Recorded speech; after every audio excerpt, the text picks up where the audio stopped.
Le voleur d'or. Le désir n'est pas aveugle, il est aveuglant. C'est ainsi que le raconte Li Tzu, un homme qui vivait avec l'or comme seule passion.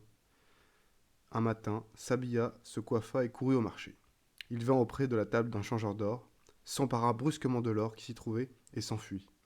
On le rattrapa et on lui demanda: Mais comment as-tu pu t'emparer de cet or en public? En public, dit l'homme. Lorsque je me suis emparé de cet or, je ne voyais personne. Je ne voyais que l'or. Le plus grand nom. Le désir prend quelquefois des formes obscures, qui n'ont apparemment rien à voir avec le sexe ou avec l'argent. Un ermite égyptien, Dhul-Nun, vivait entouré d'un si grand prestige qu'il passait pour connaître tous les secrets du monde, et même le plus grand nom de Dieu. Un homme qui désirait connaître ce nom, auquel sont attachés des pouvoirs incommensurables, se mit au service de l'ermite pendant plus d'un an, sans rétribution, en silence et dans la plus parfaite humilité. Lorsqu'une année fut écoulée, l'ermite Dhul-Nun lui demanda ce qu'il désirait comme récompense. Apprends-moi le plus grand nom de Dieu, dit l'homme. Oui, je te l'apprendrai. Mais auparavant, j'ai un dernier service à te demander. Reviens au coucher du soleil. L'homme revint à l'heure dite. L'ermite lui tendit un simple plateau de bois, sur lequel était posé un couvercle enveloppé dans un mouchoir, et lui demanda: Tu connais Youssouf? Oui, je le connais. Porte-lui ceci de ma part, c'est un cadeau qui ne ressemble à aucun autre. L'homme prit le plateau, sur lequel était posé le couvercle, et s'en alla à travers le désert vers la demeure du dénommé Youssouf. Chemin faisant, il réfléchissait à ce cadeau qui ne ressemblait à aucun autre. L'envie de connaître la nature de ce cadeau le tourmentait plus que tout au monde. Il ne put résister à ce désir.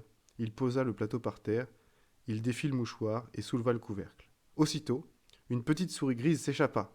L'homme essaya vainement de la rattraper. Elle disparut agilement entre les roches. L'homme se sentit emporté par la colère. Il vitupéra contre Dhul-Nun, qui s'était ainsi moqué de lui. Après une année de service fidèle, il l'avait simplement chargé de transporter une souris dans le désert. Il revint auprès de l'ermite et lui fit part de son irritation, qui d'ailleurs se manifestait par son visage rouge et ses mains tremblantes. Je t'ai demandé le plus grand nom de Dieu, s'écria-t-il, et tu m'as jeté dans la dérision.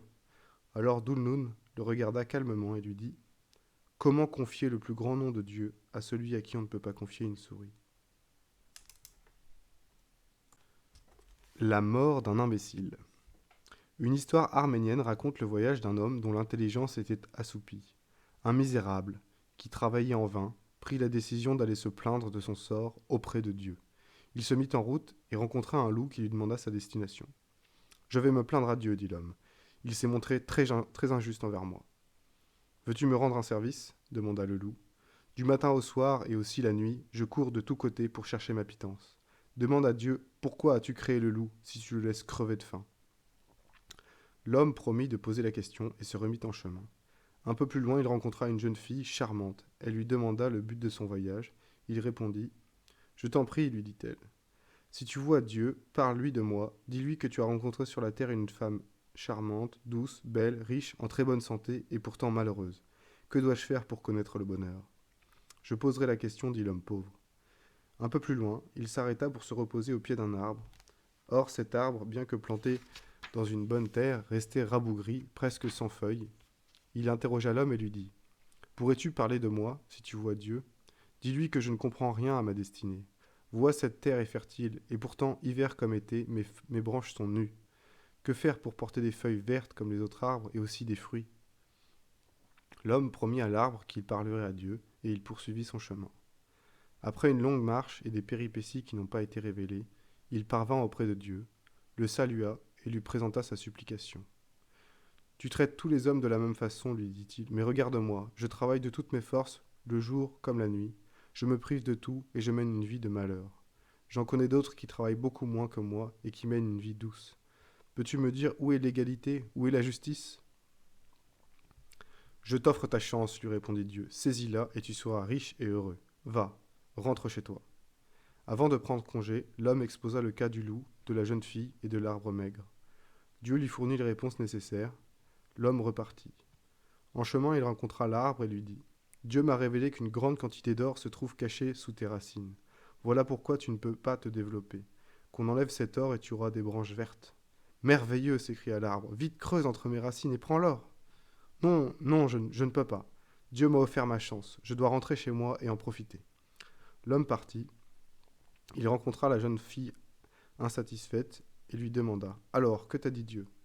Il m'a dit que pour connaître le bonheur, tu dois rencontrer un époux qui partagera tes joies et tes peines. Épouse-moi, lui dit la jeune fille, épouse-moi et nous serons heureux ensemble. Je ne peux pas, je n'ai pas le temps. Dieu m'a offert ma chance et je dois rentrer chez moi pour en profiter. Adieu, cherche un autre époux. Et il s'en alla. Un peu plus loin, il rencontra le loup, affamé, qui lui demanda: Alors, as-tu parlé à Dieu pour moi? Laisse-moi d'abord te dire ce qui m'est arrivé, répondit l'homme. J'ai rencontré une jeune fille malheureuse et je lui ai donné la réponse de Dieu. Elle doit trouver un époux. J'ai rencontré un arbre sans feuillage auquel Dieu a fait dire: Un tas d'or bloque tes racines. La jeune fille voulait m'épouser, l'arbre voulait que je me faire creuser pour retirer l'or, mais bien entendu j'ai dit non. Dieu m'a offert ma chance, il me l'a dit, je dois rentrer chez moi pour en profiter. Et moi, demanda le loup, est-ce que Dieu t'a donné la solution de mon problème? Réponds-moi avant de partir. Oui, dit l'homme, Dieu a dit ceci. Le loup marchera affamé sur la terre jusqu'à ce qu'il rencontre un imbécile qui pourra assouvir sa faim.